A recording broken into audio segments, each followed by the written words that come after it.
Hello. Welcome to my channel Touching Stories. You're about to hear an amazing story about love and unexpected decisions. Enjoy watching. Life is a surprisingly interesting, multifaceted, and full of surprises, with which events are possible that sometimes seem to be taken from the plot of a thriller movie. Alex and Sam ended up in an orphanage almost at the same time. One came from a drinking family in which children were born with enviable regularity, and also regularly ended up in an orphanage. The other, after a car accident, was both about 10 years old at the time of admission. Both were of character, proud and spirited. That's where their first encounter took place, both old-timers of the orphanage. Alex's story was fairly common. He was either the fifth or sixth child in a family where the parents didn't really remember the gender of their children. Not that they remembered their names or cared about their comfort and safety. The children grew like grass by the roadside by themselves, and occasionally the caring neighbors would call the custody officers, who would pick up the next child dirty and hungry, but who would grasp at the mother and father with the last of the last of their strength. It was obvious to adults that children would be clothed, and fed in an orphanage. Unlike at home, but the children were scared. They had no idea what awaited them, for the world seemed hostile and unfamiliar. "I don't want to go to an orphanage. I want to be at home with my mom and dad," shouted the boy, wrestling with the social welfare officers who periodically conducted raids on such family. "Mom and dad don't care about you. You will be better off in an orphanage. At least they will feed you warmly there." The woman who took the boy away from home could not understand how anyone could not want to leave such a place. "Go away. I'm fine here. I have to help my parents look after them." Alex went to the orphanage more than once, but each time he ran away. It seemed to him that his parents would be lost without him. They wouldn't drown the house or fall asleep with a cigarette. He couldn't remember what age he had taken responsibility for them.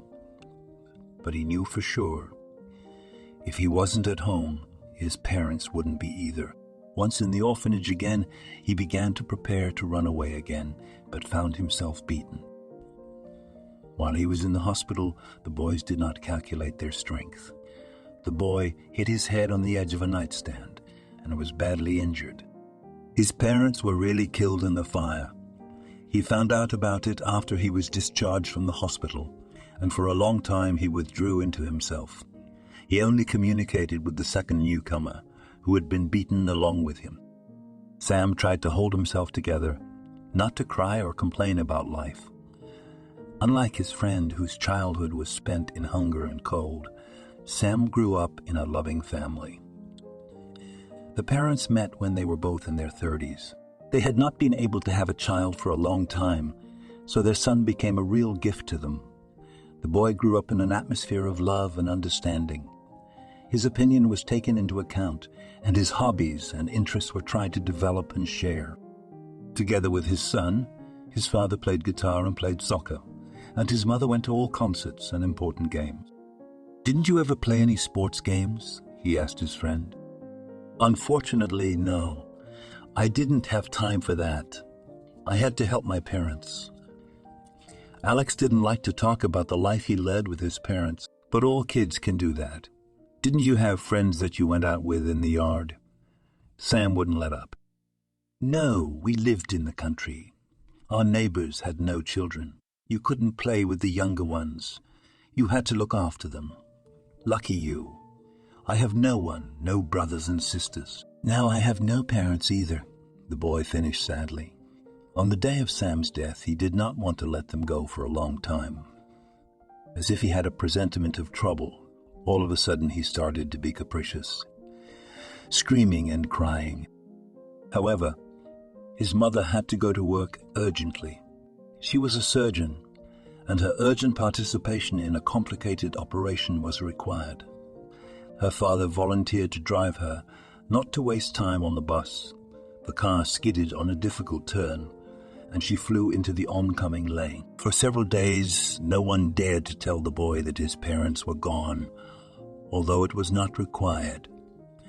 After the accident, he fell into a state of apathy.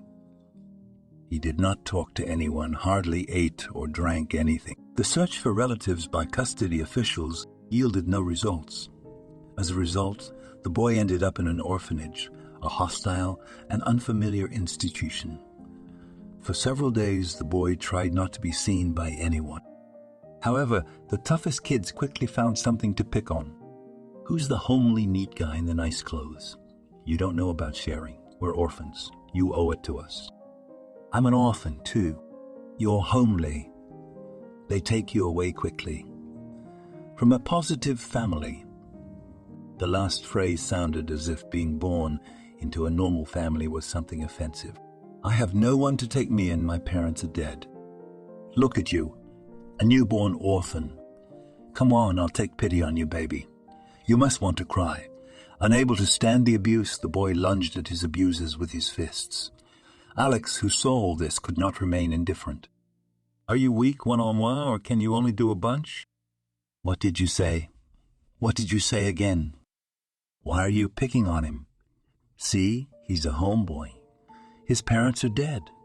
Are you jealous because you were brought here when your parents were alive? Your folks didn't need you. But hold on, you got yourself in trouble. The fight was brutal but short. The two boys weren't evenly matched against a bunch of rabid kids. Both boys ended up in the hospital, one with a broken head and the other with a broken arm. The time in the hospital was good for talking.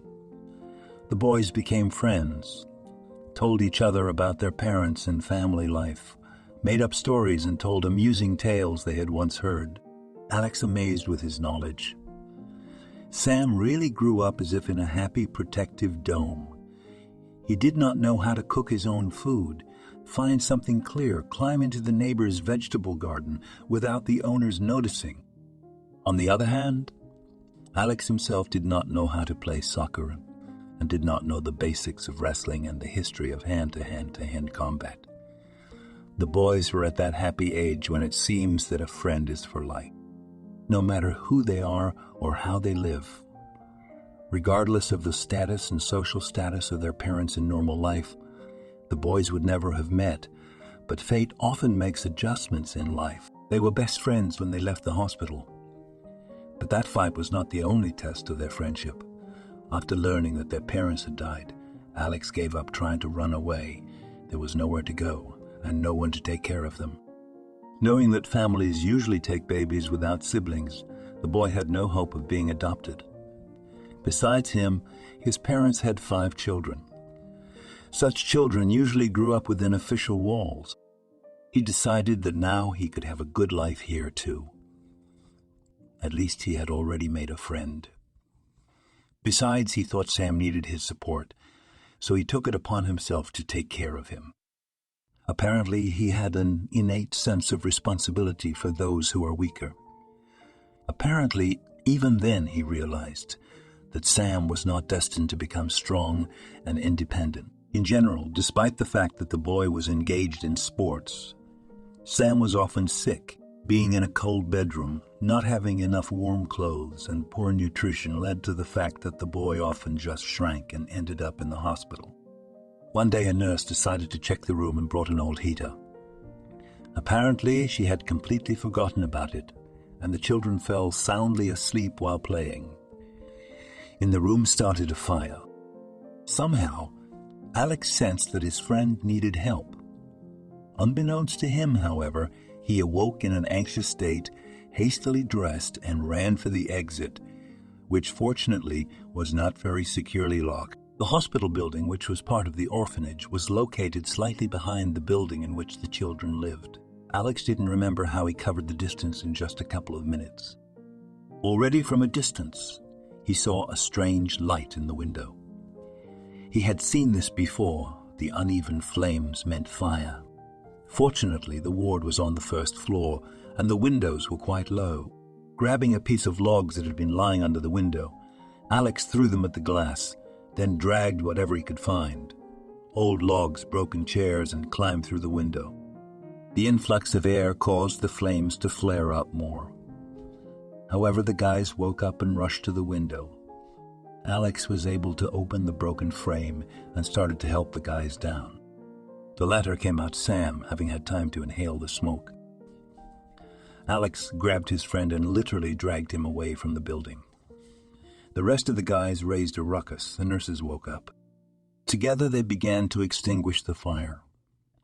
The rescued children were sent back to the apartment building and Sam to the city children's hospital. Smoke poisoning was quite strong. The doctor who arrived by ambulance noticed that the boy was gone.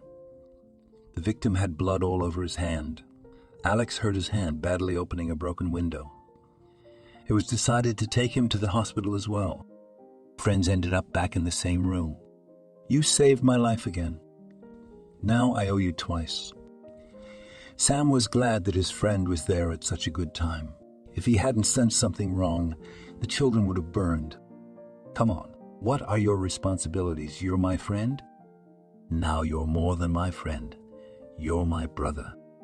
The boy, who had read a lot about friendship, was impressed by the boy's action. That night's incident left a mark not only in the memory of the boys. Both got memorable marks, Alex scars on his arms, and Sam burned because he was the last to leave the room. Managed not only to inhale the smoke, but also badly burned his hand on the metal headboard of the bed. It is these scars that will help them get to know each other in the future. Just a couple of years later, fate will scatter the boys to different ends of the vast, immense country. The heroic deed will be written about in the local newspaper. And then a reportage will be broadcast on local TV. The family will see it and tell their friend, a childless couple, about the boy. They wouldn't just be interested in the brave kid, they would travel more than 1,000 kilometers and collect a few dozen references. They are not afraid to become parents of 6 kids, and in the end will become the best, most beloved parents only imaginable for children who have never seen anything good from their biological parents. As they left for their new home, Alex promised a friend to write, not to forget their friendship, to remember that that night's fire had bound them together forever and made them brothers. You must write to me. Tell me how you live here. Maybe they'll take you soon, too. They took us away, but you're homely. They take them away fast. Yeah, I hope so, too. But even if they don't take you away, you can still live here. It would be boring without you, though. But you're there with your parents. It's good for you. Look after your little sister everywhere. And make sure you sign up for soccer or wrestling. That's interesting. I'll go to wrestling. I'll learn to swing my fists, Alex answered with a laugh. At least learn how to defend yourself. We got beaten up really bad the other day. I'll stay here too. And then we'll grow up and meet up. Of course you will. Now you'll have my address. For several years, the boys wrote to each other regularly, exchanged news, which turned out to be very many interests. And Sam had almost none left. The former homeboy quickly went downhill, confused everything with bad company. And already by the time he graduated from the orphanage, he had several priors with the police. And just a month after receiving the keys to his tiny apartment, as he called the room in the communal apartment, which he was allocated as an orphan, he was imprisoned for assaulting an elderly neighbor. The housewarming party dragged on and money for booze ran out. So the company decided to go to a small store whose owner was a woman who lived next door and often brought Sam groceries to the kind-hearted woman. Everything turned out sideways. Waking up in the morning with a terrible hangover and recollecting the events of the previous evening, the guy was really frightened. For the first time in his life, Sam felt this kind of fear, even horror, shackling his consciousness. He was threatened with prison, real incarceration, not the arrest that the precinct officer had limited himself to in the days when Sam was a juvenile. Now he realized that his impunity was over. It looks like we're in trouble, he turned to himself rather than to his friends. His grandmother had moved the horse anyway, and if she didn't, she would tell the police and we'd be out on our asses. That night, Sam and his friends were not thinking too clearly from the amount they had drunk, so the thought of clearing out the store didn't seem like a big deal. Sam and his buddies, they opened the lock on the store and wreaked havoc on it, taking everything of value that could be sold. They found very little in the cash register. Apparently, the landlady picked up the money every day after work, and she didn't leave the proceeds in the cash register. Or the business of the store was that bad. The only thing Sam and his cronies hadn't considered. And could he have planned anything in his conscious state? The owner of the store didn't go home. She stayed the night. That day, the woman, feeling unwell, decided to stay in the back and not suffer on foot, climbing up the mountain to her house. The elderly woman's sound sleep was disturbed by the noise in the store, laughter and conversations.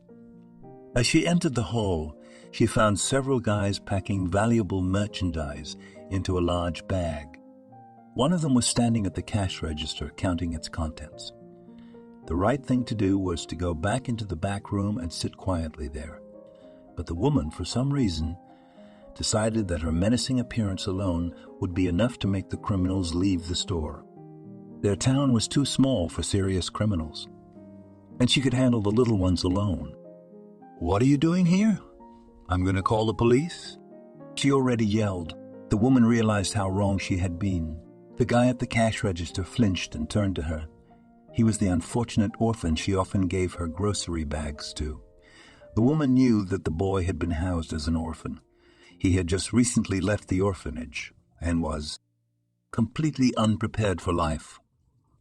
She had something akin to maternal feelings for him. She had no children of her own, and the desire to help those less fortunate in life had always been there. But in the young man's eyes, she read no gratitude for his kindness. The moment of confusion that flashed through his eyes was quickly replaced with cold determination. The woman knew that the neighbors had complained about the boy and his constant noisy drinking habits. She tried to talk to him repeatedly, to plead with him, but he only kept silent and tried to leave quickly if not out of her sight. One of the neighbors, constantly in tears, said that this quiet at first glance guy turns into a selfish monster. Now the woman was frightened out of her wits when she saw who had attacked her store. She made one last attempt to reason with the guys. "Oh, Sam, what are you doing here so late? Are you here for groceries? So let me get you everything. You don't have to pay. You get a present from me." How annoying are you with your handouts, like a stray dog, throwing these scraps to me. What scraps are these? I always gave you fresh quality food. You didn't always eat them yourself. Then you should eat them yourself. I didn't ask you for anything. I need the money. Give me whatever you've got. Where do I get the money from? You can see how bad things are going. Buyers hardly ever come. I know very well how much you have. I'm sick of you here as a customer. All right, what do you say? I won't do it again. I'm sorry I'm old. Why didn't you sit at home? You signed your own sentence, said Sam, picking up the heavy bat from the floor. The last thing the old woman remembered. Sam stepped toward her and hit her over the head with a full swing. After that, she fell into a dark abyss from which she could be brought back by a young girl who brought help, sent the old woman to the hospital. Quite sure that the old lady would not survive the attack, Sam went home and continued to celebrate until he lost his memory. He didn't worry about anything that night. And if there was a second of doubt, he counted on the fact that no one would ever know of his involvement. It didn't bother him one bit that he had taken the life of an innocent woman in this case. At his young age, he had already committed numerous crimes. More than once, he and his buddies had attacked homeless people. Now, however, those shenanigans might have surfaced, and this visit to the store would not be without consequences. And Sam was worried. No, he didn't feel sorry for those poor people. The only one he was worried about was himself. It was hard to recognize him as the boy who had gone to the orphanage a few years ago. Perhaps he wouldn't have been like that at home with his parents. But now, he constantly justified himself by the fact that he was an orphan. Fate had been unfair to him, and he was just trying to take back what it had deprived him of. It was always like this when he did something. His sneaky conscience had long ago stopped speaking up. He used to have a friend. They had corresponded. Then Sam tried to be exemplary, to have something to brag about to his friend, to be picked up, looking at how good he was. But prospective parents increasingly chose younger children, and letters from a friend became less and less frequent. And the boy himself wasn't too eager to keep in touch with his homebody. The word now came out of his mouth as an insult as it had been to him a few years before. Thus he began to do bad things one by one, constantly making excuses for himself. The city was waking up from its winter slumber. The changes in nature came gradually. Each new phenomenon followed strictly at its own time.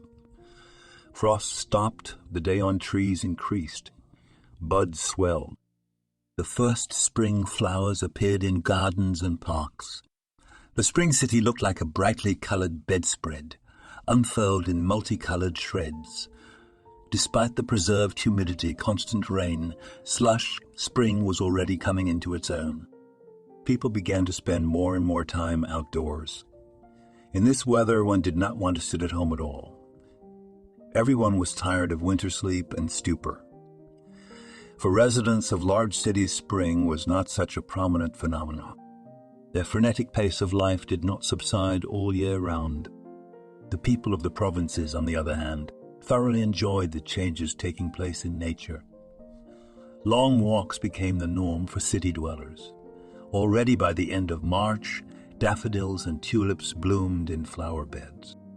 Flowers covered the once grey and vital flower beds with a bright, cheerful carpet, causing a lot of positive emotions to those who happened to admire them. The warm spring day was chosen by gentle, sunny rays and painted all shades of green. Wildflowers, beautiful roadsides, and roadsides created a stunning riot of color. The air was filled with birdsong and the scent of flowers. Kate's mood was buoyant and joyful. It seemed that nature itself was ready to give only positive emotions today. The girl went to the store. She had to buy everything she needed for dinner and help her aunt. Kate often spent the vacations at her father's sister's house. The woman had no children of her own, so she always welcomed her nieces with joy. As she approached the store, the girl confidently took hold of the door handle. However, what she saw, once inside, made her grasp the door in order not to fall. The store was a terrible mess. The shelves were littered with contents all over the place. There were shards of broken dishes, and the horrible smell of spilled garden chemicals made it impossible to take a breath. It seemed as if the store had been attacked. Horrified to imagine what could have caused such a nightmarish crime in such a quiet and peaceful town, Kate made her way to the cash register, or rather, to what was left of it. The cash register was torn away from the table. The closer she got to the cash register, the more the girl doubted her decision to keep going. They would be back with the police. Somewhere in the back of her mind, she feared, and at the same time expected to see the elderly shopkeeper. It was a woman with whom she had become intimately acquainted. She was a friend of her aunt, so Kate often dropped in at this particular store. Her aunt told her that her friend was not doing well and that she needed to support her by shopping and increasing her profits. The smiling woman would often say hello to her friend and give her a couple of presents for her tea. Who could do such a thing? After all, everyone knew that the woman was lonely and had no one to protect her. The neighbors pitied her. However, there seemed to be those who wanted to profit from her helplessness. To her horror, she found her braids lying on the floor. The woman was not moving and showed no signs of life.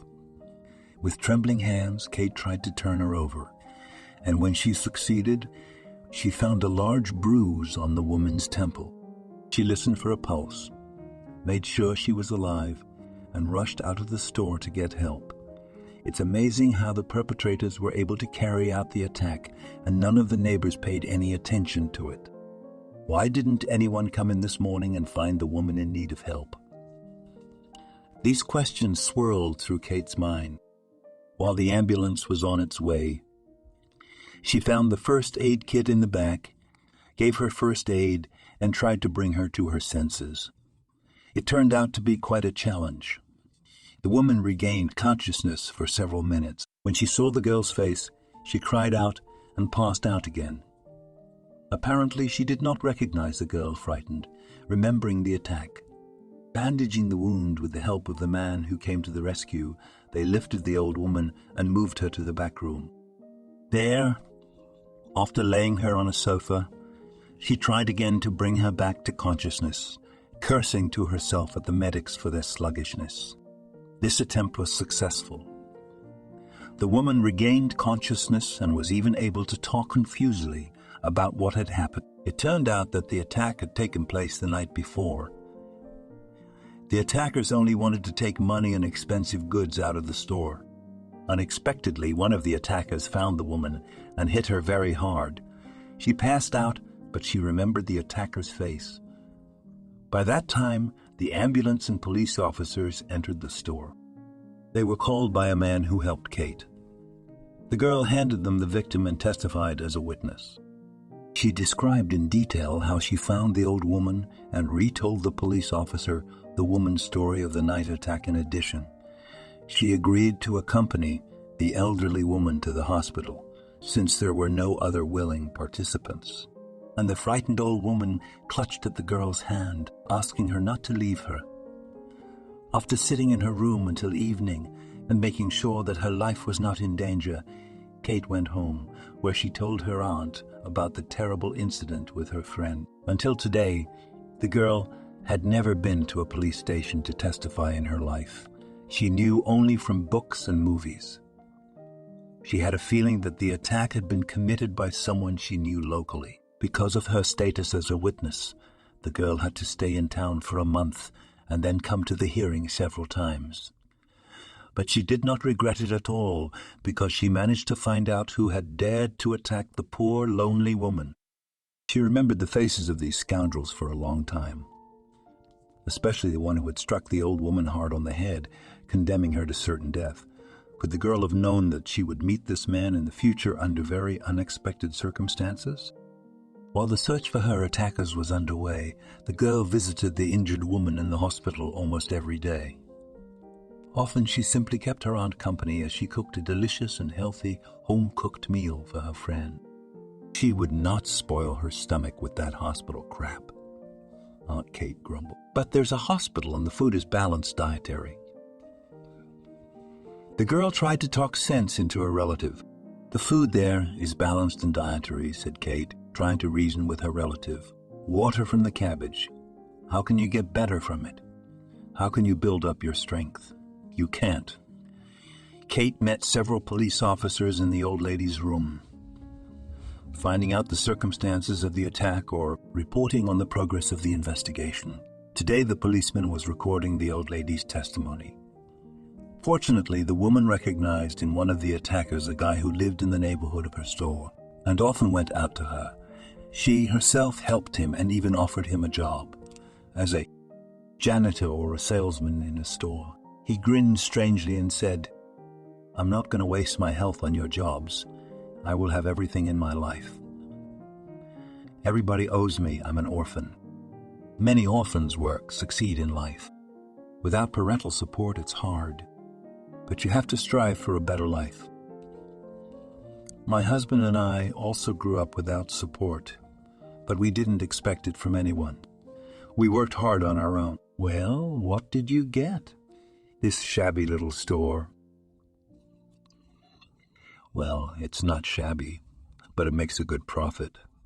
I have enough to live on in my old age. It's hard, though. We should sell it. Really? Somebody comes in, buys something? Do you even have a cash register? I'm kidding, of course, said he, smiling and taking the bag of food that the old lady had brought him. Unfortunately, this fact did not alert her, and she went to bed at night. It was getting harder and harder for her to get home, and more often she spent the night in the back room, thinking of closing the loss, making store. She opened her own business with her late husband. The store proved to be a gold mine at the time.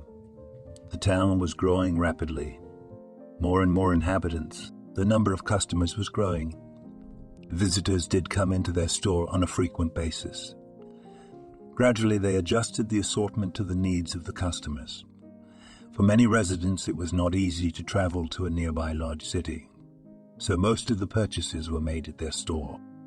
As time passed, public transportation began to operate steadily in the city, and residents were able to freely get to major neighboring cities. Customers began to visit the store less often, and gradually the profitable business not only ceased to bring the former income, but at times was unprofitable, and health did not allow to fully conduct business. The years were taking their toll, even though the owner was a strong-willed woman. After seeing the policeman off, Kate went back to her room to feed the old woman the breakfast she had prepared. Unused to such treatment, moreover, grateful to the girl for her rescue, the old woman did not know how to thank her. In her youth, the old lady was a rather self-confident person, not accustomed to take into account the opinion of others. However, after burying her husband, with whom she had lived for many years, and being left all alone, the old lady became noticeably more modest. Difficult character. It was too late to change, but suddenly she realized that she had no one to lean on and no one to look to for protection. Most residents began to go shopping in large neighboring towns, or had everything they needed brought to them by their children and grandchildren. That is why the woman decided to close the store and put the premises up for sale. The store was located near the waterfront on Central Street. With proper management, it could have become a profitable cafe, the type of place that was lacking in the town. Kate returned to her hometown with mixed feelings, her faith in people and their kindness shaken badly. She could not understand the motives behind the actions of these juvenile miscreants. After all they saw from the old woman was kindness, especially this Sam of theirs. At the trial, he did not even try to feign remorse, behaving swaggeringly and defiantly. After returning home from a trip to her aunt, Kate met a man who had been a friend of that juvenile delinquent for years, but differed so much that the girl at first did not allow the new acquaintance to approach her. She met the young man in her hometown. When she was coming home late from school, a young freshman student at the university next door to their school, he approached her and offered to walk her home. At first, the girl refused and even got scared, but the prospect of going completely alone did not cheer her up either. She had to agree, but she would only allow her to walk with the busiest of streets. Alex was a tall, handsome young man. He was only a couple of years older, but he seemed all grown up because of his excessive seriousness and his unpleasant manner of peeling his legs as he walked. Thus he strove to become shorter, not more visibly compact, which at a height of over 180 centimeters was becoming quite problematic. It seemed that this man constantly denied himself something, shrugged and held back the habit of protecting everyone, while remaining invisible came from childhood, when the boy took responsibility for even the things that did not depend on him. Because of this, he often got into fights. Besides, it was necessary to stick up for his little sister, to take it from there. From his childhood was his desire to defend the weak and those who are not able to defend themselves, who do not have enough money and position to hire a lawyer. He wanted to work as a public defender, receiving only a modest salary. Fellow students and friends who saw great potential in him hoped that the guy would come to his senses, but he was determined to pursue his dream. And after the girl, he liked approved of his aspirations. He took up his studies with twice the zeal. Needless to say, Kate and Alex's relationship had already become so serious by his graduation that the guy decided to propose to his beloved of his hand and heart. The guy put his whole soul into his work. In every case, he tried, if not to get freedom, which was not always possible, then at least to mitigate the sentence. He did not keep count of his victories in court, believing that it was only a job and he just had to do it right. In general, in terms of emotions, Alex was rather stingy. He had learned to hide deep inside himself not only resentment and tears, but also other feelings, squeezing, trying to become smaller. It was as if he was hiding from the world like a snail. He was shutting himself inside his shell, pushing his emotions, feelings, experiences deeper and deeper and deeper inside himself. Only professional qualities remained on the surface, allowing him to solve problems without interference. Emotions opened his heart only for Kate. It was she, and later their baby, that became the most precious thing in his life. The day his beloved agreed to become his wife was as happy and meaningful for Alex as the day his parents took his brother and sisters out of the orphanage. The chances of that many children ending up in the same family were minimal. Alex never expected to be anyone's son again. But first a friend came into his life, and then an accident that made the orphaned boy a star. They wrote about him and told about him on TV shows. Eventually, word got out to a childless couple who had long intended to take a child from an orphanage. In the white-haired brave boy, they saw their son, even living a couple of 1,000 kilometers away, with many sisters and a brother. They came, though Alex didn't have much faith that they wouldn't change their minds. He always remembered his father's first words. "We finally found you, son." Not even his blood parents called him that. From then on, a new chapter in his life began. He remembered his best friend Sam talking about his life before the orphanage. He talked about books, trips, interesting hobbies, about everything Alex had been deprived of. And now it was all coming true in his life. His need to stand up for the weak, however, turned into a hobby and then a goal. He became a lawyer. Before that decision, however, he had had time to try all the things a friend had told him about, and most importantly, wrestling. He not only learned how to defend himself, but also learned to calculate his strength and understood how dangerous it can be, a misjudged blow. His parents supported their son's aspirations. Most important to him, however, was their opinion of the one he had met as a very young man. That night, he stayed late with a friend. It took a long time for the staff at the library to send the responsible kids home. Eventually, he went home after dark, briskly approaching the bus stop. He found that he was not alone waiting for the last bus. There was a beautiful girl sitting on the bench. She was the most beautiful girl he had ever seen. She was a year or two younger, but she seemed like some unearthly creature, so delicate, fragile. She was a girl. You shouldn't be home so late, should you? There are a lot of crazy people in our town, unfortunately. The guy started the conversation awkwardly. Before you spoke to me, I was quite calm. No one was bothering me. She was not as defenseless as she seemed at first sight. But still, I don't think we can wait for the bus any longer. I cannot let you go alone. So I offer myself as a leader and guard. And if I'm more afraid you than of some mythical hooligans about whom you spoke in vain, I wouldn't hurt a fly. Besides, I'm a future lawyer. I plan to protect people, not attack them. You know, the same nice young man attacked my aunt's elderly neighbor. The woman barely survived. She probably took his word for it, too. I guarantee you, not all young men are like that. Come with me while you tell me about this terrible case. She looked doubtful, but the fear of being left all alone at the bus stop was overpowering, and she agreed on a condition.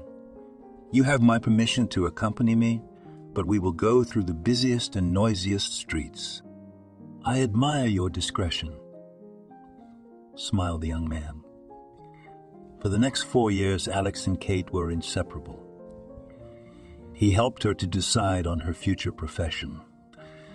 Past her graduation and entrance exam, he supported her in everything, even in those moments when the girl doubted her abilities and wanted to quit her chosen university. After the wedding, she continued her studies, successfully defended her diploma, but managed to work for only a year. When the morning swoon told her that for the next few years she would have to forget about work and fully concentrate on the tiny man who was just beginning to grow inside her. Little Maggie's birthday was the happiest event in the family's life. Not only parents, but aunts and uncles spoiled the boy and gave him their maximum attention. After leaving maternity, Kate decided to change her line of work, especially since during her maternity leave she had enough time to figure out what she really wanted to do. Creativity never seemed to her something interesting or exciting. However, it was while on maternity leave, being around a tiny, adorable toddler, that she realized she wanted a holiday. Or rather, to be the one who creates and organizes these holidays. She loved decorating the room, creating original decorations, creating one-of-a-kind design wonders. She made her first steps as an organizer and decorator for the birthdays of her son and his little friends. The guests and parents of the little ones were thrilled with how painstakingly Kate created every detail of the party, every contest. Nikki's 5th birthday was approaching, and Kate was preparing like never before. She wanted her son's birthday party to be exceptional, for the little one to remember forever. She tapped into all of her abilities and hidden resources. Her husband helped every step of the way. But one day, they had to leave their son with Alex's parents. They had a big, beautiful house. However, the wicket faced a road on which large cars occasionally drove. It is on this road that the girl will have to drive, which will change the life of not only the boy and his parents, but also a large number of acquaintances and loved ones. Cautiously pulling under the big road, Linda thought about how amazingly the city had changed since she left it years ago when she was just a little girl. And she was just a little girl. She had spent the past 7 years in the big city, devoting herself to medical school. The last few days had been particularly stressful. She hardly slept and ate practically nothing, preparing to defend her peach. After a successful defense, she headed back to her hometown, not even giving herself a rest, and it seemed to her that she closed her eyes for a moment, imagining meeting her family, whom she had not seen for many years. She imagined what their reaction would be when they heard about her success. Imagined how they would talk about something unimportant, and unimportant really. She just fell asleep at the wheel. It's exhausting to work on a PhD. The nervous tension and lack of sleep in the last 2 weeks. She abruptly woke up when something or someone hit the hood of the car. The girl quickly stopped and jumped out of the car. There was a man lying on the side of the road with no signs of life, and a little boy a little ways away from him. Apparently the man had pushed him as the little boy was crying, but he did not show any serious injuries. With horror, the girl first rushed to the child to make sure he was not hurt. Then to the man, judging by his appearance, it was a homeless man. The filthy, awful-smelling clothes were stained with blood, which meant serious injuries. Despite the low velocity of the impact, it was enough to make the man fly several meters away from the car, shivering with cold and fear, and leaned over the victim, trying to see if he was alive or not. The man was breathing, but was unconscious. One arm was unnaturally twisted to the side, and a bloodstain was splashing across his face. Apparently, the main blow had hit his head. You couldn't tell how old he was by the look of him. A dirty, squabbling black beard hid half of his face. Tangled hair protruded from beneath a messy cap. The girl did not dare touch the injured man and went back to the child. The boy tried to get to his feet and cried again. He was obviously very hurt, but not as much as his savior.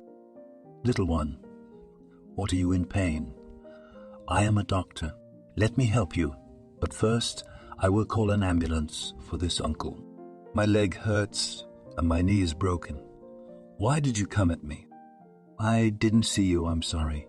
You must have jumped out too fast." "I didn't jump out, I was standing in the road." "There was a kitten. You almost ran him over. You're bad. You're mean." "I'm not mean. I just didn't see you. You know you're not supposed to play on the road. Didn't your parents teach you that?" "Yes, they did. But you're still mean. You almost ran me over. My uncle pushed me sideways. I fell. You ran him over. You're bad. You're mean. I'll tell my daddy about you. He'll put you in jail."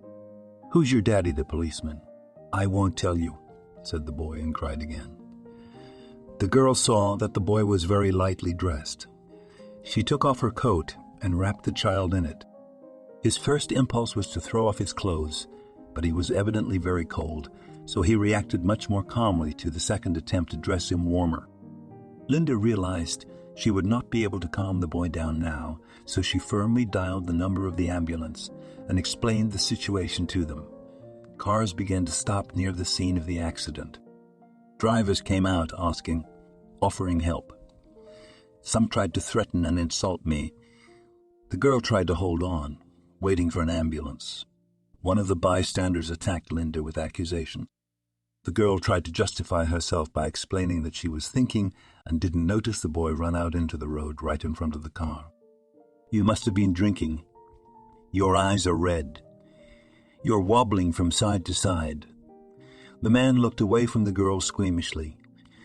"You reek of booze from a mile away, and you can hardly stand on your feet." "I have not been drinking, and I am on my feet. I don't know what you think it was, but the only reason I didn't see the boy was because I was tired and because he jumped right in front of my wheels." "Yeah. How dare you accuse a child when you were driving yourself in that condition? I hope the police put you away for a long time. Prison is too lenient a punishment for the likes of you." The men kept going on and on, making accusations. It seemed that in another minute the man would have attacked the girl with his fists. His words were drowned out only by the siren of the ambulance, which arrived on the scene minutes later after the summon. Linda stood there and could not comprehend the horror of what was happening. Without moving, she watched as the paramedics carefully moved the man onto a stretcher and loaded him into the car, fixing his broken arm and putting on a neck brace. I saw the boy being put into his car by a policeman, figuring out who he was and what had happened. Everything that was going on was like a fog.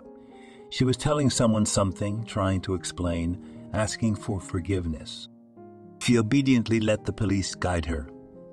And once at the police station, she sat for several hours without moving, staring at the wall in front of her. Then she was transferred to a holding cell, where she sank exhausted onto a hard bed and slept for over 3 hours. Barely awake, she asked what happened to the child and the man she had hit.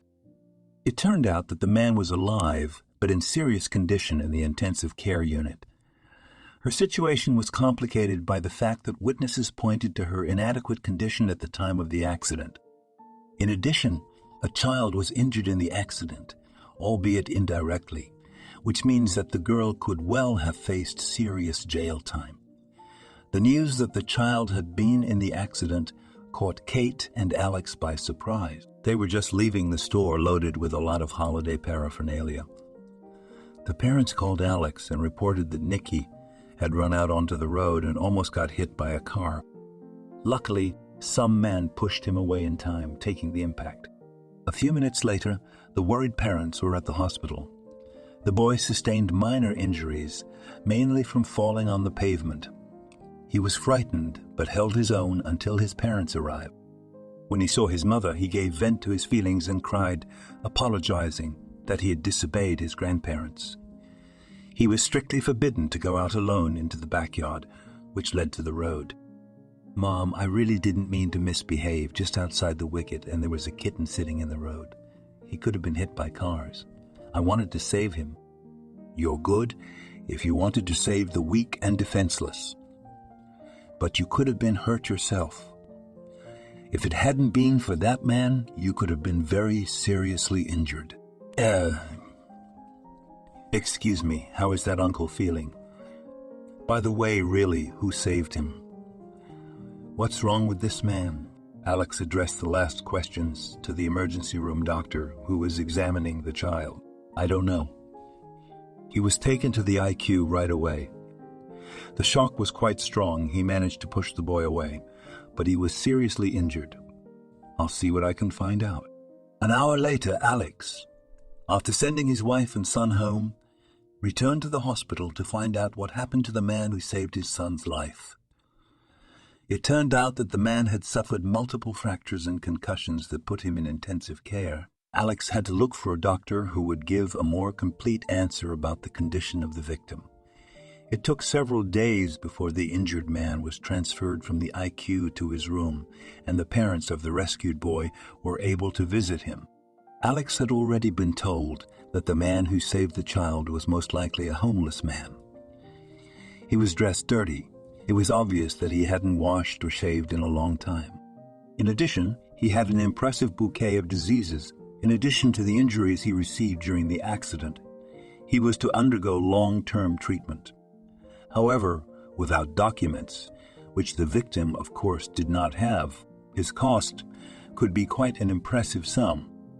I understand that this is not your problem, but maybe you can try to find out who this man is so that his documents can be restored. I'll do what I can. In the meantime, we'll take care of all the medical expenses. After all, he did save our child. You are exaggerating his intervention, said the doctor with a laugh. Reward every homeless person is not enough money.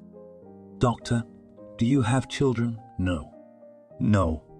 What does that have to do with anything? Because a child's life can't be measured in terms of money. And if I can pay for the treatment of the man who saves my child from getting run over by a car, that's the least I can do for him. But he's homeless.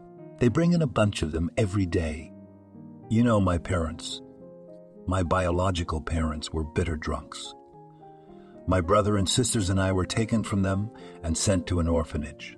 But I still love them just the way they were. You can't stigmatize someone and be so squeamish about them just because they're not like you. I've had to defend people like him more than once in my career. And you know they're normal, ordinary people. It's not always the case that someone who's wrong deserves that kind of negativity. Some people just need a little help and support. I'll see how you talk when you talk to him. He's not so white and fluffy. How do you think? When can I see him? Any time now. But I wouldn't advise you to go in with your young wife. He's got a way about him sometimes. Our nurses refused to go in with him. Nevertheless, Kate and Alex decided to go together to visit the injured man. As the doctor said, he was supposed to be a little over 30, just like Alex. However, he looked to be in his 50s, and his temples were covered with deep wrinkles, where his beard had once been. His skin was considerably lighter in color. Because of his almost complete lack of teeth, the man sounded like an old man. Hello. We are the parents of the boy you saved. Alex decided to start the conversation first, because Kate, at first sight of the man, changed her face dramatically and almost rushed out of the room. I think I know this man, she said quietly to her husband. But she did not explain anything in front of the many patients lying in the room. You were so bad at looking after the child that you nearly ran him over. We were away. My parents were looking after my son. Parents. Parents are good. I don't have them. I have no one and nothing at home. No money, no conscience. The man seemed to start talking to himself from time to time. Alex didn't know how his spouse knew this man, but he too was beginning to feel that he had seen him somewhere. We would like to help you in any way we can. The doctor said that you are undocumented and have serious health problems. The doctors will take care of your health, but we can help you with your papers. I don't need anything, and I don't need any treatment. It'll pass like a baby. Your Nicky, is he all right? He's practically unharmed. That's all right. My son looks just like you. Yes, he looks like me as a child. Alex, surprised by the way the man looked at him as if he wanted to say something, but changed his mind and remained silent. What's your name? Kate finally decided to speak up. Sam, and I will not tell you your last name. And I do not need to make documents. I have them, but I don't use them. You're in trouble with the law. I'm a lawyer. I can help you. I'm not in trouble. I answered for everything a long time ago, and I don't need any help. Have you been to prison? For what? It was as if Kate had overreached herself by asking questions, but she had to make sure the man was exactly who she thought he was. You know, juvie theft. Stupidly got in. And what did you steal? The woman would not let up. Alex was beginning to understand what his wife meant when she said she knew the man.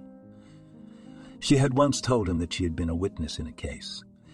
At the time, teenagers had attacked a store where an older woman was the clerk. If the girl had not helped the injured woman then, she might not have been alive. Was the man who saved their son one of those bullies?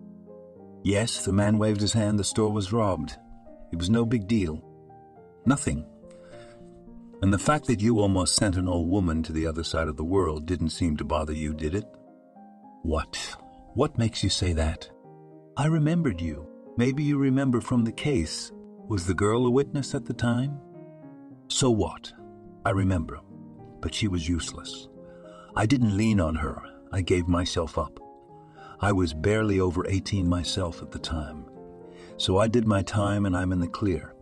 It's a shame about the grandmother, though. I agree. I went to see her after I did my time. She forgave me. Have you seen her lately? I didn't live in that town. Only came to visit. I haven't heard from that woman in a long time. Then what are you talking about? I'm not such a bastard that I can't do something and not take responsibility for it. Do you realize that she felt sorry for you? She fed you. She helped you. And you? What about me? I was a stupid kid. I didn't have anybody close to me. And what I did back then, I'm still disgusted to this day. But don't tell me what to do. I will answer for everything when the time comes. I am grateful to you for saving my son. But I have neither the strength nor the time nor the desire to continue communicating. With these words, the woman got up and went out into the corridor. The husband came out after. Alex, whatever you want, but I will not go to him in the hospital anymore. I do not mind help him pay for the treatment. But when I remember what they did back then, I want to tear him apart with my bare hands. I know what you mean. But he's punished to the fullest extent of the law. Besides, you heard it yourself. He was 18 years old at the time. He was very young. Apparently, there was no one from the orphanage to set him on the right path. You were also from an orphanage, born into a family of alcoholics.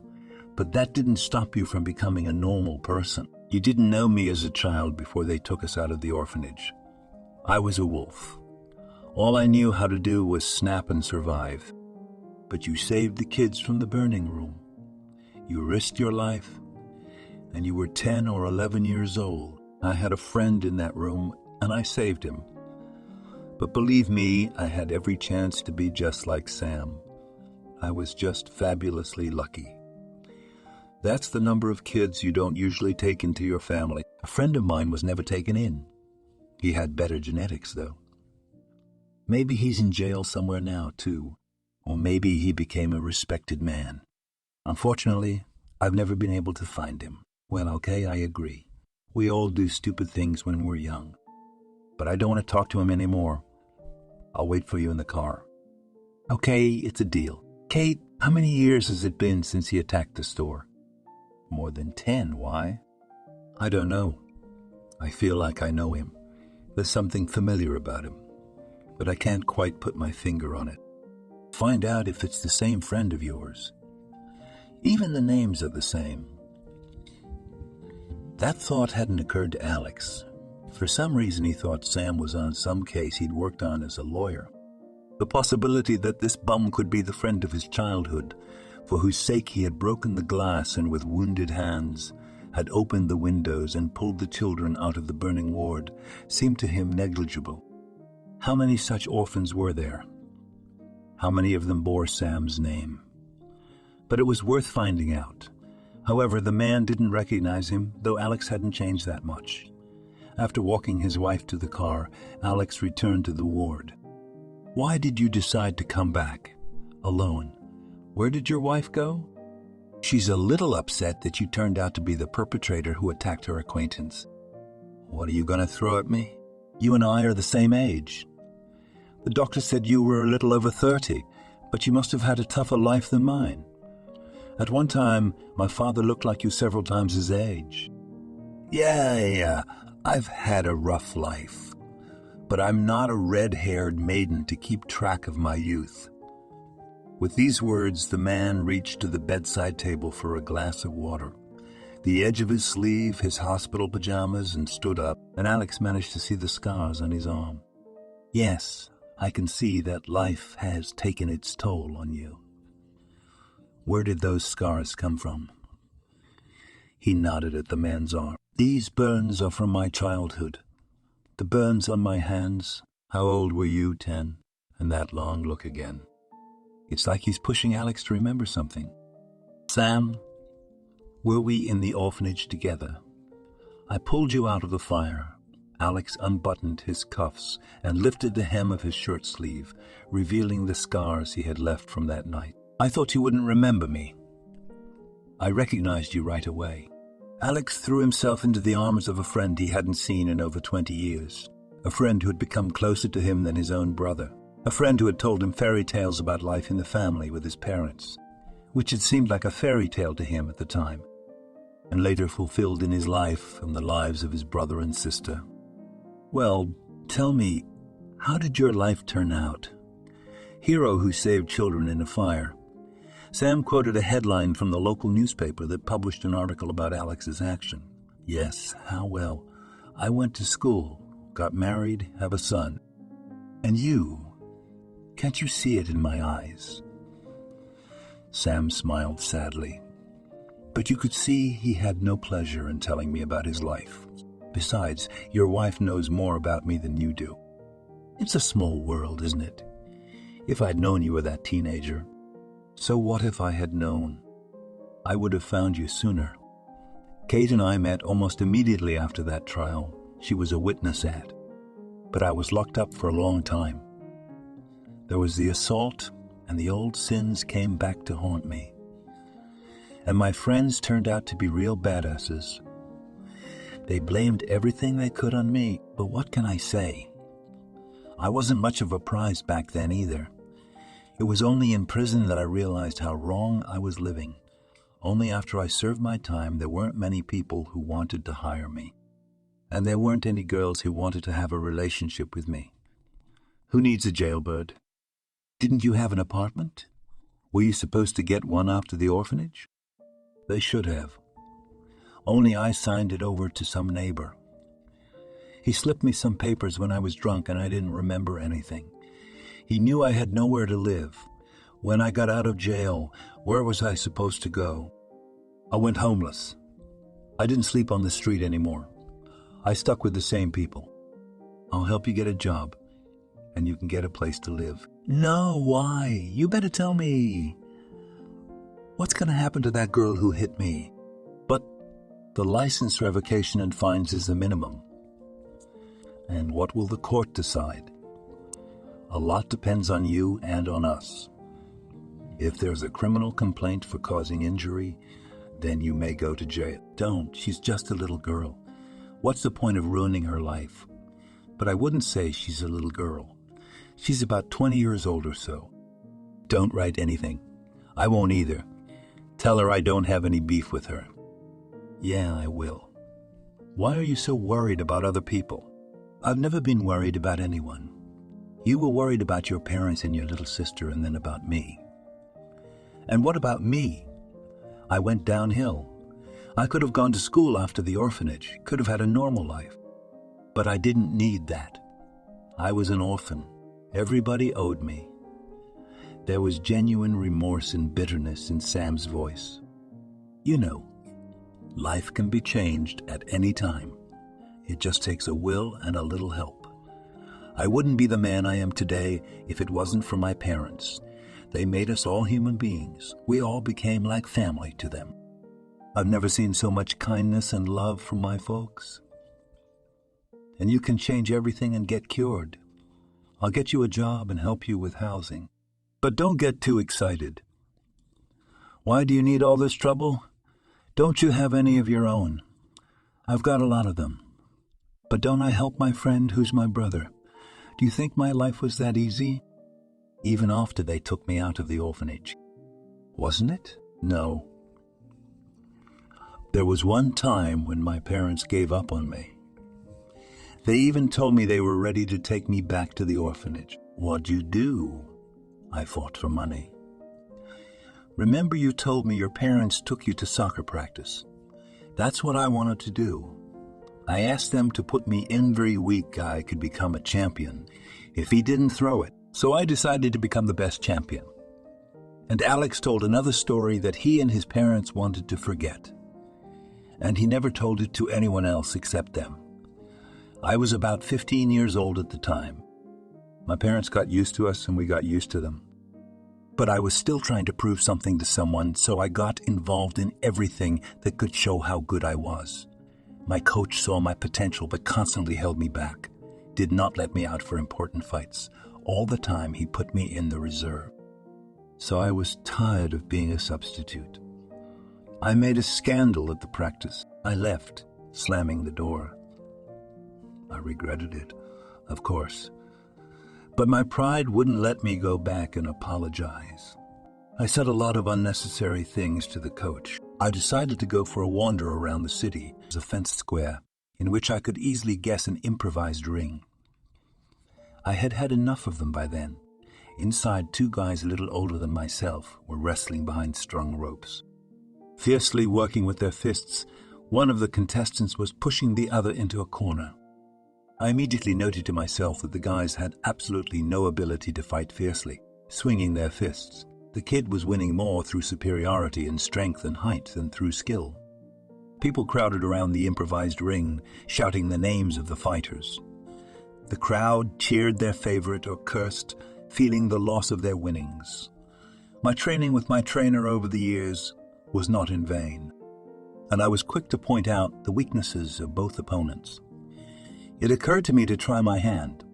I approached the organizer and offered to put me forward. To be honest, his first inclination was to push me out of there, but something about me apparently convinced him. I had a few short, trashed fights and suddenly received a pretty decent sum of money, as well as an invitation to participate in fights in a week's time. It was the kind of money I had never seen.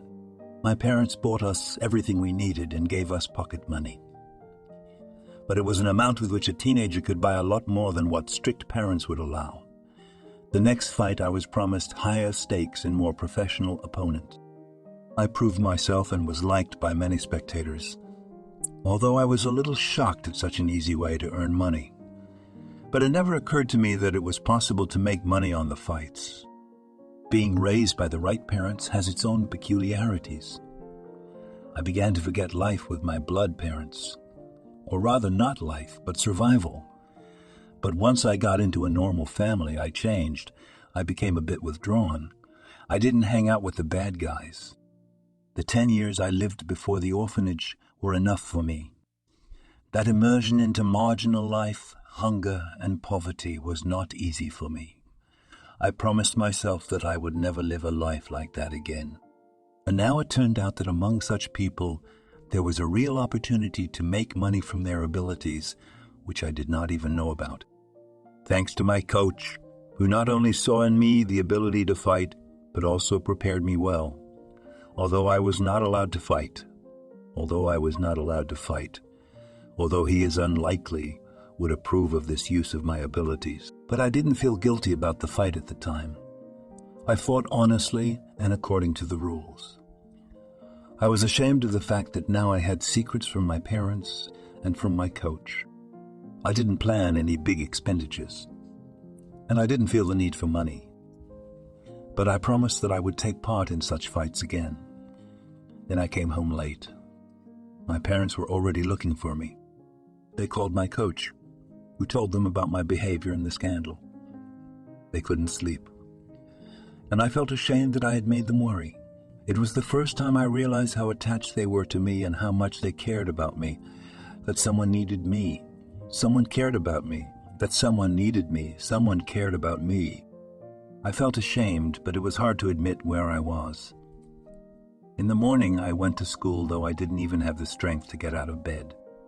After school, I went to the coach and apologized for my behavior the day before. He saw during practice that I was exhausted. After a couple of days, I started to ask to increase my training, reasoning that there would be a big break during the vacations. I didn't want to waste any time. A week later, I went back to the fight. I told my parents that I would stay at a friend's house so they wouldn't worry. I was ashamed to lie to them, but the idea took hold of me. At that time, I did not yet understand that this kind of adrenaline is quite difficult to give up and go back to an honest, boring life. I won again and got money again. This time even more. After all, many spectators had already seen me, and the coach could not understand what was happening to me in the last 2 weeks. It was like I was rolling backwards in my accomplishments, missing punches, sluggishly attacking. I was literally sleeping on the fly. Morning workouts became rare because it was impossible to wake me up. At school, my grades steadily crept downward. Not critically, but in this mode, I would soon be in trouble. The coach shared his observations with my parents. As a result, my mother decided to send me to the examination because it was necessary to know the cause of such behavior. And they quickly found out. The results of the examination gave quite predictable results. I was exhausted, slept little, and exercised a lot. Neither my coach nor my parents could understand where I was getting so much exercise. I went to the gym less and less frequently. When I came home after the checkup, I ate well and let myself sleep for almost a day. Fortunately, I was able to do that on my days off from school. My parents talked to the coach and asked to give me a few days off so I could recover. I used them to get ready for the big fight. I already had a lot of money earned, and the fights were fought regularly, rather poorly. Inexperienced opponents allowed me to perform steadily and get good fees. But one day, I witnessed something that changed my attitude to wrestling forever. In my presence, they put 2 guys in the ring. They were acting strange, but nobody paid any attention to it or to the fact that their opponent was much stronger than them. A couple of powerful punches and the kid fell out of that ring and never got up again. The hard blow resulted in the rupture of a cerebral vessel. One blow and the man ceased to exist. One imagines I was terrified, in a panic, and in the turmoil I managed to escape. Only later did I find out that the other boy had been put away. But how could he have known that his blow would be fatal? That's how one fight changed the fate of 2 boys. For one, it was his last, and for the other, it ruined his life. I left the fight despite persuasion from my parents and coach. Nobody could understand what happened, and I became frightened. I was really scared of what power I had and how it could turn out. Then I changed my mind a lot and decided to throw all my energy until I always succeeded protecting other people. It was a turning point for me. It gave me experience. Many guys continued to fight. Some were successful. Some became disabled. I think I got off easy. Yeah, I didn't expect that from you. I didn't expect it myself. But just think what would have happened if I had been the guy that threw the last punch in the fight, or the guy that took the punch. I didn't want to be in either guy's shoes, so I think you can change your life too if you want to. You've got a lot of years ahead of you. It's up to you to live them. It's amazing what bizarre patterns fate sometimes weaves into the threads of the destinies of very different people. Some may live their whole lives side by side and never meet. Others it connects and binds even if they live on different continents. Once upon a time in their youth, 2 boys were connected so tightly that the bond was never broken. Many years later, such philosophical thoughts were born in Alex's mind as he walked thoughtfully to the car after saying goodbye to his friend. He had once read a beautiful saying, "They are those destinies that will never break if soulmates have bonded." Sometimes, however, we meet a loved one in the most unexpected place. Kate realized, by the look on her husband's face, that her hunch that this bum might turn out to be a childhood friend of her husband was confirmed. The woman was not at all happy at the prospect of communicating with such an unpleasant person, but she knew how much this man meant to her husband. Alex had told the story of the fire many times, after which it was written about him in the newspaper and told on television.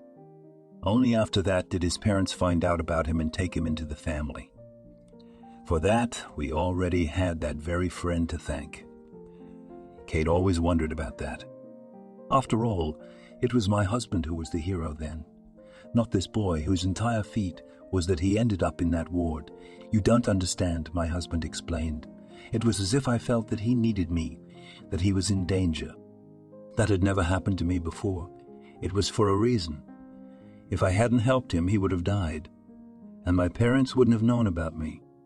The woman was surprised by these complex entanglements of fate, but she did not try to penetrate into her husband's explanations. It all seemed too complicated to her. And now her husband had found this missing friend. Now she had either to accept this man or begin to share her husband with him. She was sure if she forbade Alex to communicate with this man, he would accept. She and her son were his first priority. But how much frustration and pain would that bring him? The woman didn't want to think about that, so she made a decision for herself to try to give him a chance to fix it. A year. Can that be considered a long time? Or is it just a chapter in the book of our lives? And on the scale of the universe, a year is just an instant. How many important and meaningful things can happen in human life during 365 days? And it is possible to live through them without remembering a single significant event. Years fly away irreversibly, like leaves on a calendar, leaving experiences and memories in their place. The year that has passed since that memorable day when Linda hit a man and a boy on the road was eventful. Sam's life has changed so drastically that the memories of it are unlikely to fade. In the depths of memory, so many hitherto unknown people were linked together, like multicolored threads woven in a bright and colorful pattern. Each participant left his or her mark and had an important experience in everyone's life. Last year was imprinted with a special event. The fates of very different people, the fates of so many different people were intertwined. A complex pattern at the center, and the cause of the connection of the threads was that accident on the road. Sam spared his life and health to save a complete stranger boy. That act set in motion an intricate chain of events, each inextricably linked to the other, like the wheels in a clockwork mechanism. Each was significant. It was important to take out one meant the destruction of the whole mechanism. So this story was not meant to exclude any stage. Alex was not kidding when he said he would take an active part in his friend's fate and return him to normal life. Throughout the treatment, which took almost a month, Alex made inquiries about that strange deal on the transfer of ownership of the apartment. It turned out that the house in which Sam had once been given a room was long gone. It had been demolished, and all the residents had either moved out on their own or gotten housing in other houses. A dead end awaited the man in that direction. Sam himself did not really want a friend to waste time and energy searching for the truth in this matter. So Alex decided to focus his energies on rehabilitating his friend. Finding a job and getting back to a normal life was more difficult than he thought. The long years of orphanage, prison, and vagrancy had taken their toll on him. Sam was interested in almost nothing but drinking. Even the treatment he volunteered for quickly bored him. It was his friend's belief that he would be able to return to his old habits that kept him from going back to his normal life. An important factor and incentive to change in Sam's life was Linda. He really did not apply for it. On the contrary, several times he went to the investigator with a statement that it was his own fault. He crossed the road in the wrong place, threw himself under her wheels. In general, as best I could, tried to defend her. Alex joined in her defense. In the end, the girl got away with only a small fine. However, she politely declined to continue making friends. And it was this, rather than the many intimate conversations with a friend, that was the decisive step for Sam to change her life. Despite his lingering bad habits, He began to exercise. He enrolled in a technical college. Despite the fact that he was the oldest and strangest student, he needed to master his profession in order to be able to earn an honest living rather than live off handouts. A few more years passed. The accident that brought old friends together again began to gradually be forgotten. Even little Nicky had little memory of being in an accident and owing his life to Uncle Sam, and the man himself had changed a lot. Few could believe that a few years ago he was dirty, ragged, and hospitalized after an accident. Now he looked his age. He was fit, played sports, and led a healthy lifestyle with great difficulty, not without the help of a friend. He had managed to find a stable job, rent a place to live, and start leading a normal, boring life. As he had once said, for all the years that had passed, he hadn't given up hope that Linda would pay attention to him after all. They communicated periodically. But the girl stubbornly continued to keep her distance. The amazing thing about time is that it is so when we are with those we love, and so infinitely much when we are waiting for something. Waiting and catching up is the hardest thing people have to do. It was time that eventually made a girl forget the unpleasant details of dating and allow a man to woo her. It would be several years before they became a real family.